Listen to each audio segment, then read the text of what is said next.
নমস্কার। আজ আবার আমরা বেঙ্গল পলিটিক্সে বিশিষ্ট নেতা, জননেতাই বলা যায়, তন্ময় ভট্টাচার্যের সঙ্গে আমরা আজ রয়েছি। তন্ময়বাবু, একটা বহু চর্চিত প্রশ্ন আবার করছি, সেটা হচ্ছে যে সিপিএমের কি শূন্যতার দশা কাটবে এইবার? আমি তো জ্যোতিষী না, জ্যোতিষ চর্চা আমরা করি না। অ্যাজাম্পশন কি বলে? আর দ্বিতীয় কথা হচ্ছে, আপনি যে শূন্যটা বলছেন, যদি সেই শূন্যটা বিধানসভা বা লোকসভায় এই রাজ্য থেকে প্রতিনিধিত্ব করার প্রশ্নে শূন্য, তাহলে একই সঙ্গে আপনি বলুন যে তিহার জেলে বন্দি থাকার প্রশ্নেও শূন্য। একই স্বপ্নে আপনি বলুন যে সিবিআই বা ইডির রেডের তালিকাতেও শূন্য। একই সঙ্গে আপনি বলুন যে সাম্প্রদায়িক দাঙ্গা সংগঠিত করার ক্ষেত্রে শূন্য, মন্দির মসজিদ নিয়ে রাজনীতি করার ক্ষেত্রে শূন্য। এতগুলো শূন্যকে একসঙ্গে যোগ করে কোন শূন্যটা থেকে আপনি মুক্তি পেতে চাইছেন, সেইটা স্পষ্ট করলে আমার পক্ষে উত্তর দেওয়া সহজ হবে। না, সবার আগে তো একটা এক হতে হবে, তারপরে তো শূন্যগুলো হলে তো তার একটা মানে দাঁড়াবে। আর শুধু শূন্য শূন্য শূন্য করে দিলে তো হবে না। না, শূন্যই তো পৃথিবীর একমাত্র সত্য। এই পৃথিবীটা তো এসছে ব্ল্যাক হোল নামক মহাশূন্য থেকে। সুতরাং শূন্যতার উপর আপনারা তো রাগ কেন? শূন্যতা না হলে তো আপনি থাকতেন না। না, সে যাই হোক, একটা ফ্যালাসি আছে যে শূন্য আগে হয়েছিল না রামায়ণ মহাভারত আগে হয়েছিল। আপনি পোর খাওয়া রাজনীতিক, তাহলে দলের খারাপ সময়ে ভোটে জিতেছেন। এখন ওয়েদারটা কীরকম, এখন অবস্থাটা কীরকম? ভোটের বাজারে যদি কালকে ভোট হয় তাহলে আপনাদের কি হতে পারে? আমি এই কথাটা সবসময় বলি যে 2016 সালের নির্বাচনে মানুষ তৃণমূল সরকারের পতন চেয়েছিল। আচ্ছা। তৃণমূল বিরোধী শক্তি সেটাকে ব্যবহার করতে ব্যর্থ হয়েছিল। আচ্ছা। আপনাদের খেয়ালে রাখতে হবে, 2016 বিধানসভা নির্বাচনে তৃণমূল কংগ্রেস ভোট পেয়েছিল 42 পয়েন্ট সামথিং। বাম কংগ্রেসের যে আসন সমঝোতা হয়েছিল তারা ভোট পেয়েছিল 38 সামথিং। আচ্ছা।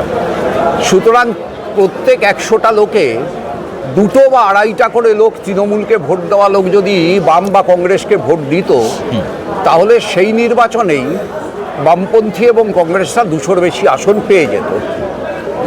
কিন্তু মানুষ যে আসন সমঝোতাটাকে গ্রহণ করলো, আমায় যদি বলতে বলেন স্পষ্ট করে, আমি বলবো বামপন্থীরা এবং কংগ্রেস তারা সেটার গুরুত্ব মানুষের মতো করে উপলব্ধি করলো না। যার ফলে বামপন্থীদের একটা অংশ বলল কংগ্রেস আমাদের ভোট দেয়নি, আমরা কংগ্রেসকে ভোট দিয়েছি। বামপন্থীদের একটা অংশ বলল জোট না ঘোট। আবার কংগ্রেসের একটা অংশ বলল যে মুর্শিদাবাদে, মালদায় কংগ্রেসরা বামপন্থীদের ভোট দিলেও বাকি সর্বত্র এই ভোট আমরা সংগঠিত করতে পারিনি। এই যে ক্যাচাকেচিটা হয়ে গেল, এই ক্যাচাকেচিটার ফলে মানুষ যেটাকে গ্রহণ করেছিল সেইটার প্রতি যে দুটো দলের জন্য মানুষ গ্রহণ করেছিল, সেই দুটো দলেরই পারস্পরিক অনাস্থা মানুষের কাছে সেই বিশ্বাসের প্রতি অনাস্থা প্রকাশ করলো। যার জন্য মানুষ মনে করলো তৃণমূলকে সরাতে এরা পারবে না। গোদের উপর বিস্ফোরা হলো 2016 বিধানসভা নির্বাচনে কংগ্রেসের সঙ্গে আসন সমঝোতা হলেও 18-র পঞ্চায়েত নির্বাচনে সেটা কন্টিনিউ করলো না, 19-এর লোকসভা নির্বাচনে সেটা কন্টিনিউ করলো না, আবার 21-এর বিধানসভা নির্বাচনে গিয়ে হলো। স্বাভাবিকভাবেই মানুষের কাছে বিশ্বাসযোগ্যতার প্রশ্ন এলো। তোমরা লোকসভায় আলাদা, বিধানসভায় এক, পঞ্চায়েতে আলাদা, পৌরসভায় কোনোটায় এক, কোনোটায় আলাদা। এ জিনিস চলতে পারে না বলে মানুষ ঠিক করলো, এবং তৃণমূলের বিরুদ্ধে ঘৃণাটা যেটা ছিল মানুষের, সেটা কন্টিনিউ করলো।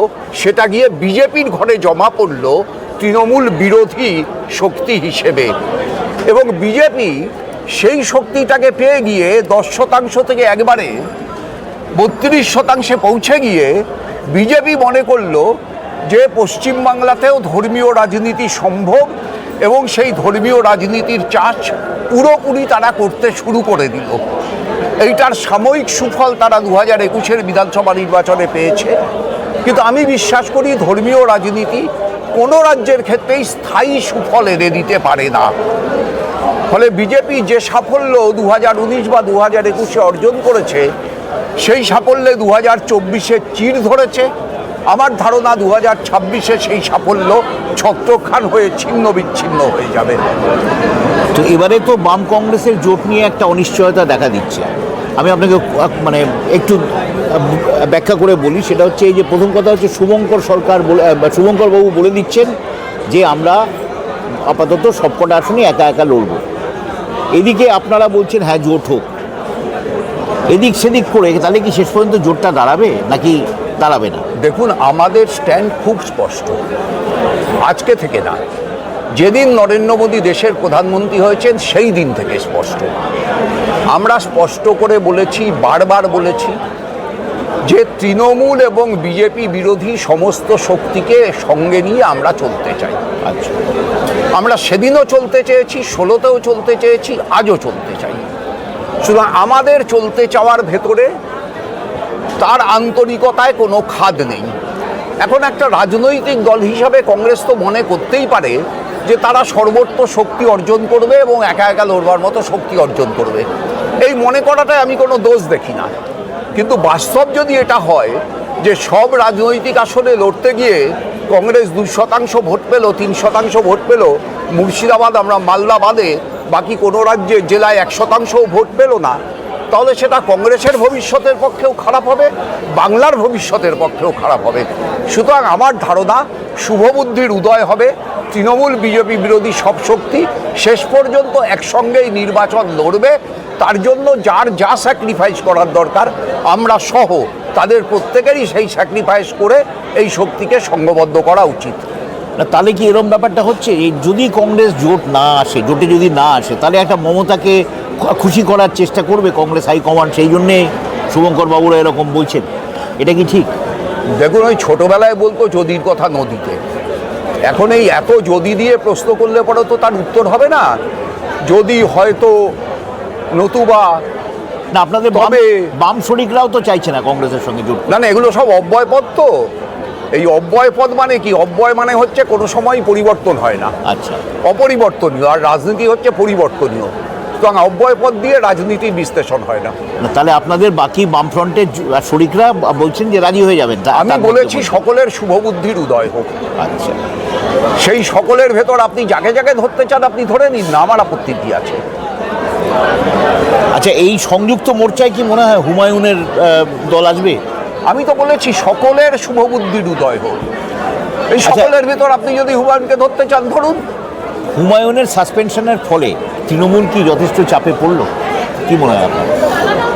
দেখুন, হুমায়ুন আসলে কার হাতে তামাক খাচ্ছে, মমতা ব্যানার্জির না শুভেন্দু অধিকারী, এটা আমার কাছে স্পষ্ট। আচ্ছা, যতক্ষণ আমার কাছে তামাকটা কার হাত থেকে খাচ্ছে এটা স্পষ্ট না হচ্ছে ততক্ষণ পর্যন্ত আমি ধোঁয়াটা কোন দিক দিয়ে বেরোবে এটা বলতে পারছি না। সুতরাং তামাকটা কার হাত থেকে খাচ্ছে এটা স্পষ্ট হওয়ার পরে ধোঁয়াটার অভিমুখ কী হবে আমি বলে দেবো। গতবারে আইএফএসের আপনাদের সঙ্গে জোট করে লাভ হয়েছিল, এবারে কি নওশাদ সিদ্দিকীর পক্ষে সম্ভব হবে আসন সংখ্যা বাড়ানোর বা আরও একটু বেশি করে এগিয়ে যাওয়ার? আমরা তো আইএসএফকে সাথে চাই, এতেও কোনো ঢাকঢাক গুড়গুড় নেই। আর নওশাদ সিদ্দিকীও বলেছে সে আমাদের সাথে চায়। তো সেলিম, এবার লাভ ক্ষতি তো জনগণের হাতে, লাভ ক্ষতি আমি কি করে বলে দেবো? সেলিম সাহেব তো মালদা থেকে যুদ্ধ ঘোষণা করে দিয়েছেন, তো এই যুদ্ধে আপনারা কি আলটিমেটলি জয়লাভ করতে পারবেন? তার দেখুন, নির্বাচন সবসময় আমাদের কাছে রাজনৈতিক সংগ্রাম, আর সংগ্রাম মানে তো যুদ্ধই। ফলে এটা আমাদের কাছে রাজনীতির যুদ্ধ। এখন এটা কারো কাছে হতে পারে ওয়ানডে ক্রিকেট ম্যাচের যুদ্ধ, কারো কাছে হতে পারে ওই দিন নির্বাচনের দিন সকাল 6টা থেকে বিকেল সন্ধ্যে 7টা পর্যন্ত বুথ দখলে রাখার যুদ্ধ, কারো কাছে হতে পারে বুথের বাইরে হনুমান চালিসা পড়ার যুদ্ধ, কারোর কাছে হতে পারে বুথের বাইরে জগন্নাথ ধামের জগন্নাথকে বসিয়ে রাখার যুদ্ধ। যুদ্ধ এক একজনের কাছে এক এক রকম। আমাদের কাছে রাজনৈতিক যুদ্ধ, আর রাজনীতির বিষয় ধর্ম না, রাজনীতির বিষয় অন্ন বস্ত্র বাসস্থান শিক্ষা চিকিৎসা কর্মসংস্থান। আমরা সেই যুদ্ধ লড়েছি, লড়ছি, লড়ব। মমতা এবং অভিষেক বন্দ্যোপাধ্যায় দুজনেই কিন্তু প্রতিটা সভাতেই এখন দেখা যাচ্ছে বামেদের বেশি আক্রমণ করছে। খুব স্বাভাবিক। তাহলে কি ভয় পাচ্ছে ওরা? খুব স্বাভাবিক। ভয় তো পাবেনি। কেন ভয় পাওয়ার? ভয় পাবেন তার কারণ হচ্ছে ওরা জানেন 15 বছর সরকার চালানোর পরে ওদের ভাতা ছাড়া আর কিছু বলার নেই। এরা কি বলবে? ওরা রাজ্যে কোথাও শিক্ষার বিস্তার করেছে? 8,000-এর বেশি স্কুল বন্ধ হয়ে গেছে এই রাজ্যে। আমরা যা বিশ্ববিদ্যালয় বানিয়ে গেছি, তারপরে ওরা একটা নতুন বিশ্ববিদ্যালয় বানায়নি। বিজেপি কোনো সেন্ট্রাল স্কুল এই রাজ্যে তৈরি করেনি। আমরা যা পরিকাঠামো নির্মাণ করে গেছি, তারপরে ওরা নতুন কিচ্ছু করেছে পরিকাঠামোর ক্ষেত্রে? একটা ব্রিজ, একটা রাস্তা নেই। আমরা সেক্টর 5 বানিয়ে গেছিলাম, ওরা কি সেক্টর 6 বানিয়েছে? না। আমরা নিউ টাউন বানিয়েছিলাম, ওরা কি নিউ টাউন বানিয়েছে? না। আমরা যা করেছি, আমরা হলদিয়া বানিয়েছিলাম, ওরা কি মালদা জেলায় একটা মালদিয়া বানিয়েছে? না। তাহলে এই যে আমরা যা করে গেছি তারপরে আর কিছু না করা, এইটার ফল তো ওদের ভুগতে হচ্ছে। ফলে ওরা ওদের কড়া হিসাবে জগন্নাথ মন্দির ছাড়া আর কিছু বলতে পারছে না। ওরা ওদের কড়া হিসাবে মহাকাল মন্দির ছাড়া আর কিছু বলতে পারছে না। আসলে ওরা বিজেপির সঙ্গে একটা প্রতিযোগিতামূলক সাম্প্রদায়িকতায় নেমেছে। এই প্রতিযোগিতামূলক সাম্প্রদায়িকতা, তার মধ্য দিয়ে গোটা নির্বাচনটাকে কে কত বড় হিন্দু আর কে কত বেশি মুসলমানকে ভালোবাসে, এইটায় পরিণত করা বিজেপিও তাই চাইছে, তৃণমূলও তাই চাইছে, এবং সেভাবে নির্বাচনী বৈতরণী পার হতে চাইছে। এখন মানুষের কাছে যদি তার অন্ন, বস্ত্র, বাসস্থান, শিক্ষা, চিকিৎসা, কর্মসংস্থান, আত্মমর্যাদা, নারীর মর্যাদা, ঘরের মা বোনেদের মেয়েদের মর্যাদার চাইতে মন্দির আর মসজিদ বড় ইস্যু হয়ে যায়, এবং আজকের জেনজিরা যদি মনে করে যে মন্দির হলে, মসজিদ হলে তার বাইরে একটা ভিক্ষের বাটি দিয়ে বোঝবার মতো স্পেস পাওয়া যাবে, তাহলে পরে মন্দির মসজিদের রাজনীতি জিতবে। আর যদি অন্ন, বস্ত্র, বাসস্থান, শিক্ষা, চিকিৎসা, কর্মস্থানের রাজনীতিকে জেতাতে হয়, মর্যাদার রাজনীতিকে জেতাতে হয়, নারীর সম্মানের রাজনীতিকে জেতাতে হয়, ধর্মের নামে দাঙ্গা না, ধর্মের নামে ভালোবাসার রাজনীতিকে জেতাতে হয়, তাহলে বামপন্থীদের জেতাতে হবে। তো আপনাদের ভাঙানোর চেষ্টাটা বিজেপি করছে কেন? মানে একটা সময় ছিল যে আপনাদের অনেক লোক আর কি আগে রাম পরে বাম ভেবে ওদের ভোট দিয়েছিল। আমি আবার বলছি, এই যে শব্দবন্ধগুলো তৈরি করা হয়েছে, এই শব্দবন্ধগুলোই উদ্দেশ্য প্রণোদিত। কোনো আগে রাম পরে বাম না। তৃণমূলের উপর বীতশ্রদ্ধ মানুষ 2016-য় আমাদের ভোট দিয়েছে, তৃণমূলের উপর বীতশ্রদ্ধ মানুষ 2019-এ বিজেপিকে ভোট দিয়েছে, 2021-এ বিজেপিকে ভোট দিয়েছে। বেসিক গ্রাউন্ড হচ্ছে তৃণমূলের প্রতি বিরূপ, তৃণমূলের প্রতি বিতৃষ্ণা, কোনো রামের প্রতি প্রেম না। এই বেসিক জায়গাটায় যদি কেউ ভুল করে, এমনকি রাজনৈতিক দলের নেতারাও যদি এই বিশ্লেষণে ভুল করে ভাবে যে এটা খালি রাম আর বামের লড়াই, তাহলে পরে সর্বনাশ হয়ে গেল। এটা কোনো রাম বামের লড়াই না, এটা হচ্ছে তৃণমূলের উপর যে ঘৃণা, সেই ঘৃণা কার পক্ষে তারা প্রকাশ করবে, কাকে তারা মনে করবে এই ঘৃণা প্রকাশের জন্য উপযুক্ত পাত্র, সেই পাত্র হওয়ার প্রতিযোগিতায় আনন্দবাজারে পাত্র চাই কলমে বিজ্ঞাপন দিলে হবে না। সেই পাত্র হওয়ার প্রতিযোগিতায় বুথে বুথে মানুষের সাথে এমন সম্পর্ক তৈরি করতে হবে, মানুষ যাতে বামপন্থীদেরকে, বাম সহযোগী শক্তিকে উপযুক্ত পাত্র বলে মনে করে।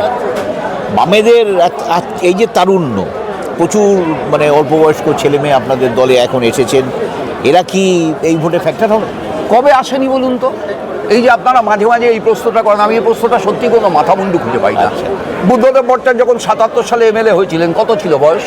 মন্ত্রী হয়েছিলেন। সুভাষ চক্রবর্তী যখন 77 সালে এমএলএ হয়েছিলেন, আপনার জেলা সৈফুদ্দিন চৌধুরী যখন প্রথম এমপি হয়েছিলেন, শ্রমিক লাহিড়ী যখন প্রথম এমপি হয়েছিলেন, কত ছিল বয়স? এরা তরুণ ছিল না। নিরঞ্জন রায় তার আগে 67-69, তরুণ ছিল না। কত নাম বলবো? আপনি যদি এখন 50টা এখনকার তরুণের নাম বলেন, আমি 77 সালের 50টা তরুণের নাম বলে দিচ্ছি। শম্ভু মান্ডি মানে আপনি তরুণ না? বলতে চাইছেন যে তারুণ্যের স্রোত সবসময় ছিল, আছে। মাঝখানে মিডিয়া এমন একটা প্রচার করলো, আর আমরাও এমন ভাবে সেই প্রচারে ভেসে গেলাম যেমন গোটাটাই বৃদ্ধরা দখল করে দিয়েছে। এ কি অদ্ভুত কথা না? তবে একটা কথা কিন্তু গৌতম দেব তরুণ ছিল না। একটা ঘটনা কিন্তু বলি আপনাকে, যে 2011-র পর থেকে 2016-র আগে পর্যন্ত যত বামেদের সভা সমিতি ইত্যাদি হয়েছে, সেখানে কিন্তু সমস্ত পাকা চুলের লোকেদের দেখা গেছে। এক্স্যাক্টলি, আপনি ঠিক বলছেন। সব সময় মনে রাখবেন, যারা অতীত সম্পর্কে অভিজ্ঞ তারা ভবিষ্যৎকে যতটা দেখতে পায়, যারা অতীত সম্পর্কে অনভিজ্ঞ তারা ভবিষ্যৎটাকে ততটা দেখতে পায় না। আপনার জীবনেও এটা সত্য, আমার জীবনেও এটা সত্য। ফলে 2011-র ওই পরিবর্তন একটা অংশের মানুষকে তো মোহিত করেছিল, এবং সেটা বিশেষ করে তরুণ প্রজন্ম। আমাদের মূল্যায়নও বলেছে 2011 সালে তরুণ প্রজন্মের ভোট আমরা কম পেয়েছি। স্বাভাবিকভাবে এই যে তরুণ প্রজন্ম, তারা যে নতুন প্রত্যাশায় নতুন সরকারকে বরণ করেছিল, এই প্রত্যাশা থেকে প্রাপ্তির জগতে অর্জিত অভিজ্ঞতাকে আলাদা করবার জন্য নির্দিষ্ট একটা সময়কাল তো দিতে হবে। সেই সময়কালটা আপনি 2012-13-14 প্রত্যাশা করবেন কেন? এখন সেই সময়কালটা এসছে। আপনি ইনসাফ যাত্রায় দেখেছেন কত তরুণ, আপনি বাংলা বাঁচাও যাত্রায় দেখেছেন কত তরুণ। কিন্তু আপনি যদি এই তারুণ্যটাকে 2014-2013 প্রত্যাশা করেন, তাহলে তো আপনি বিজ্ঞানের বিরোধিতা করছেন। এই ইয়ং জেনারেশন বিজ্ঞানের বিরোধিতা করে। তাহলে এদের মধ্যে থেকে আগামী দিনে নেতৃত্বে উঠে আসার মতন কে আছে? চিরকাল এদের মধ্যে থেকে নেতৃত্বে উঠে এসেছে বিমান বোস। কি তরুণ থেকে নেতৃত্বে উঠে আসেনি? বুদ্ধদেব ভট্টাচার্য তরুণ থেকে নেতৃত্বে উঠে আসেনি? সুভাষ চক্রবর্তী, শ্যামল চক্রবর্তী তরুণ থেকে নেতৃত্বে উঠে আসেনি? কারোর নাম বলতে পারবেন কি আপনি এরকম, যে অমুক আগামী দিনে আমাদের অমুকে নেতৃত্ব দেবে, বা অমুকে অমুকে? অনেকে আছে সম্ভাবনাময়, অনেকে। কার নাম আলাদা করে বলবো? আচ্ছা, আর কেনই বা বলতে যাব? একজনকে বাকিদের থেকে বিচ্ছিন্ন করে কেন ভাববো? আপনি একটা কঠিন পরিস্থিতির মধ্যে থেকে, একটা ভয়ঙ্কর বিতর্কের মধ্যে থেকে আবার মূল স্রোতে ফিরে এলেন। তো এই যে লড়াইটা আপনার, এই যে ফিরে আসা, এটা কতটা কঠিন ছিল? আমি তো কোনোদিন মূল স্রোতের বাইরে যাইনি, তাই ফিরে আসার কোনো প্রশ্ন আমার কাছে অবান্তর। আমি কোথাও যাইনি, তো আমি কোথার থেকে ফিরে আসবো? তো শোনা যাচ্ছে যে আলিমুদ্দিন থেকেই আপনাকে কাজ করতে বলা হচ্ছে, জনগণের মধ্যে নয়। চিরকালই তো আলিমুদ্দিন থেকেই কাজ করতে বলা হবে। না, আপনি একজন পশ্চিমবাংলার যে কোনো কমিউনিস্ট পার্টির মেম্বারকে তো আলিমুদ্দিন থেকেই কাজ করতে বলা হবে। সেটা কাউকে বলা হবে কোনো একটা জেলায় কাজ করতে, কাউকে বলা হবে কোনো একটা অফিসে কাজ করতে, কাউকে বলা হবে রেলের ট্রেড ইউনিয়ন করতে, যেমন জ্যোতি বসুকে বলা হয়েছিল, কাউকে বলা হবে চটকলের ট্রেড ইউনিয়ন করতে, তেমন আমাকে বলা হয়েছে আলিমুদ্দিন স্ট্রিট সংলগ্ন কিছু কাজের সঙ্গে যুক্ত থাকতে। স্বাভাবিক ব্যাপার, চিরকাল হয়ে এসছে। অতীতেও আলিমুদ্দিন স্ট্রিটের সঙ্গে থেকে কেউ কেউ কাজ করেছেন। এই কাজটার ধরনটা কীরকম আপনি যে এটা করছেন? বিভিন্ন ধরনের আছে। আচ্ছা, পার্টির কাজ সে যেরকমই হোক না কেন, পার্টির কাজ, এই হচ্ছে সোজা কথা। আপনি কি এবার ভোটে দাঁড়াবেন? আমাদের তো ভোটে দাঁড়ানোটা ব্যক্তিগত ইচ্ছা অনিচ্ছার উপর নির্ভর করে না। আচ্ছা, আমাদের আপনাকে যদি বলে, দল যদি বলে, তাহলে আপনি রাজি আছেন তো? দল আগে দল বলবে, তারপরে তো ভাবার প্রশ্ন। আচ্ছা, আপনি আমার থেকে অ্যাডভান্স ভাবনা চাইছেন কেন? এই বইমেলাতে যেখানে বসে আপনার ইন্টারভিউ নিচ্ছি, আপনি প্রদীপ ভট্টাচার্যের সঙ্গে আপনাকে ঘোরাঘুরি করতে দেখা গেছে, বই উদ্বোধন করতে দেখা গেছে।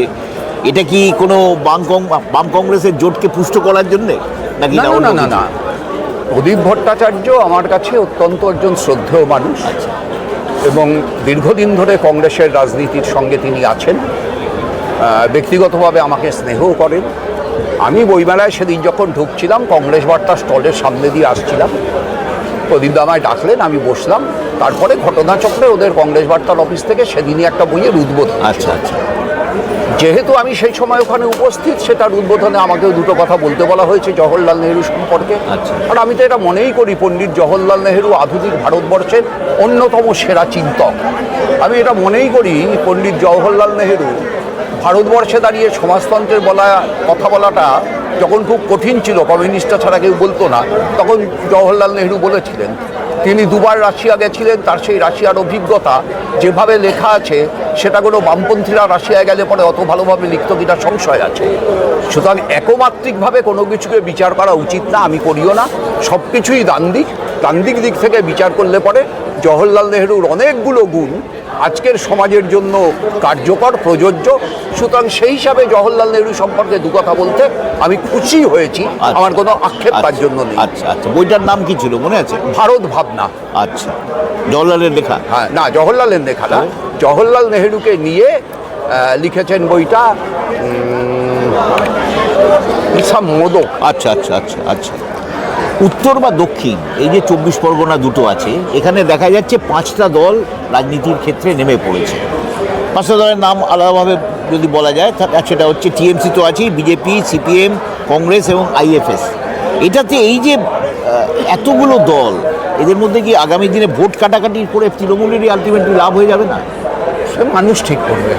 আচ্ছা, মানুষ ঠিক করবে এদের মধ্যে ভোট কাটাকাটি হয়ে তৃণমূলের লাভ হবে নাকি তৃণমূলের ভোট এরা কেটে তৃণমূলের ক্ষতি করবে। এরপরে আপনি বুঝবেন যে কে কার ভোট কাটছে। এসআইআর এর পরে যে পরিস্থিতি দাঁড়াচ্ছে, হচ্ছেই বিজেপির স্বার্থ রক্ষার জন্য। জ্ঞানপাপী জ্ঞানেশ কুমার তিনি গোটা এসআইআরটাকে সংগঠিত করছেন আরএসএস এর পরিকল্পনা মোতাবেক বিজেপির স্বার্থ রক্ষার জন্য। সুতরাং বিজেপি ছাড়া কারো পারপাসই এসআইআর সার্ভ করবে না। না, এইটাকে কি আপনারা আটকাবার আর কোনো চেষ্টা করতে পারেন, মানে আন্দোলন ছাড়া? এ তো এমন আইন করে রেখেছে মমতা ব্যানার্জির সমর্থন নিয়ে, নির্বাচনী আইনের যে সংশোধন হয়েছিল 2003 সালে মমতা ব্যানার্জির সমর্থন নিয়ে, আচ্ছা, যেটা বলা হচ্ছে না, কোনো মিডিয়া বলছে না, যে আইনে এসব করা যাচ্ছে সেই আইনটা তো মমতা ব্যানার্জির সমর্থন নিয়ে সংশোধন করা হয়েছিল মূল নির্বাচনী আইনকে। সেই নির্বাচনী আইন সংশোধনের যে সুযোগগুলো করে নিয়েছে তাতে তো আপনার এই নির্বাচন কমিশনের বিরুদ্ধে সুপ্রিম কোর্টে যাওয়ার কোনো সুযোগ নেই। তার কোনো একটা অ্যাকশন নিয়ে যেতে পারেন। নির্বাচন কমিশন শুনবে না, বিহারের ক্ষেত্রে শুনলো না, এখানেও শুনবে না। প্র্যাকটিক্যালি হচ্ছে আমাদের দেশের যত স্বশাসিত সংস্থা ছিল তার আরএসএসীয়করণ বিজেপি সম্পূর্ণ করে ফেলেছে এবং সেই স্বশাসিত সংস্থাগুলোর মর্যাদা হারিয়ে গেছে। নির্বাচন কমিশনও আজকে তার শিকার। পাড়া বৈঠক দেখা যাচ্ছে অনেকদিন পরে সিপিএম। তো এই যে পাড়া বৈঠক, এই যে মাইক্রো লেভেল, এটাতে কতটা কাজ হতে পারে? খুব পার্সোনালি যদি আমায় বলেন, হ্যাঁ, তাহলে আমি বলবো পাড়া বৈঠক হচ্ছে, ভালো হোক। যারা সংগঠক তাদের উৎসাহ বাড়বে। কিন্তু আমার নিজের কাছে এটা মনে হয় না পাড়া বৈঠক আজকের দিনে খুব কার্যকর মনে হয় না। তার কারণ হচ্ছে আগে যে কোনো একটা পাড়ার ক্ষেত্রে যে পারস্পরিক মেলামেশা ছিল, আজকে কোনো পাড়াতেই সেটা নেই। সব পাড়াতেই ফ্ল্যাট কালচার। এবং আমাদের মতো কলোনিতে যেখানে প্রতিবেশীর সঙ্গে সম্পর্কটা এমন ছিল যে প্রায় প্রতিদিনই কোনো না কোনো প্রতিবেশীর বাড়িতে রান্না হওয়া জিনিস আমাদের বাড়িতে আসতো, প্রায় প্রতিদিনই আমাদের বাড়িতে রান্না হওয়া জিনিস কোনো না কোনো প্রতিবেশীর বাড়িতে যেত।